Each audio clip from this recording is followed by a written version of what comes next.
Welcome back to Easy Sells It Answers Your Real Estate Questions. Another great week and another round of great questions. So I'm excited to get into this. And don't forget that if you would like to submit, go to Easy Sells It Facebook or Instagram and DM me your real estate questions so that we can answer what's on your mind. At the end of the day, that's all that matters is answering your real estate questions.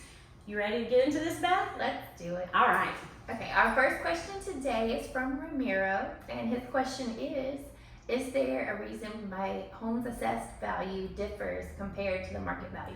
Oh, that's a great question. So yes, there is a reason, and the public tax assessor gives assessed value for a property, and the way this happens varies from municipality to municipality. So for instance, the city of Greenville is going to be different than the city of Spartanburg because maybe the city of Greenville has added a new fire department or a police department, or they've done sewer improvements, or there's a higher demand for school. So all of those costs get put into a formula, and it's very complicated. Even the tax professionals can't really talk easily through this formula, but essentially it takes your property value and multiplies it by the formula, and that is your assessed value. And traditionally your assessed value is lower than what your fair market value is. Your fair market value is what someone is willing to pay for your home. So your assessed value comes from the tax assessor's office to tell you what you have to pay taxes on,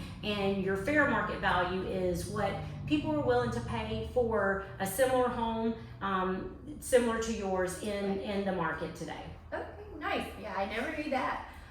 We have another question. This one's going to be from LaTanya S. And she'd like to know what happens if I decide to back out of buying a house.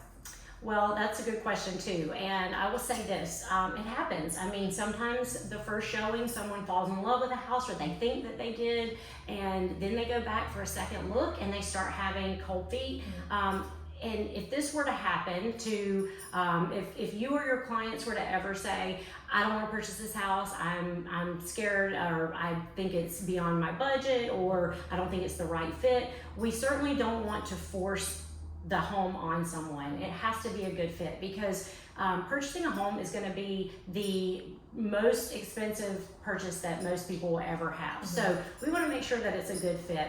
And I would just explain to your client that they probably are going to forfeit their earnest money, and typically earnest money is 1% to 2% of the purchase price of the home, and just let them know that as long as they're okay with walking away from their earnest money, because most sellers are going to want to keep that because they're contractually obligated to purchase at that point. As long as they're okay with that, I would just explain that everything happens for a reason, and help them find the home that really is their home, that they feel is the best fit. Because at the end of the day, the worst thing you want to do is try to force a home that doesn't fit for an individual. And at Easy Sells It, we want to make sure that we have happy customers and happy clients, and the way that we do that is we listen to what their needs are and we respond accordingly. So I definitely think that if they decide to back out, talk through it, find out why, so you don't repeat the process down the line, but definitely honor their request, because at the end of the day, it's their home that they're going to have to live in, and you want them to love going home every single day. Oh, absolutely. Yeah. Awesome. Okay. Well, thank you again for submitting this week, and I hope to hear from you. So send us all of your real estate questions so that Beth and I can do this again next week.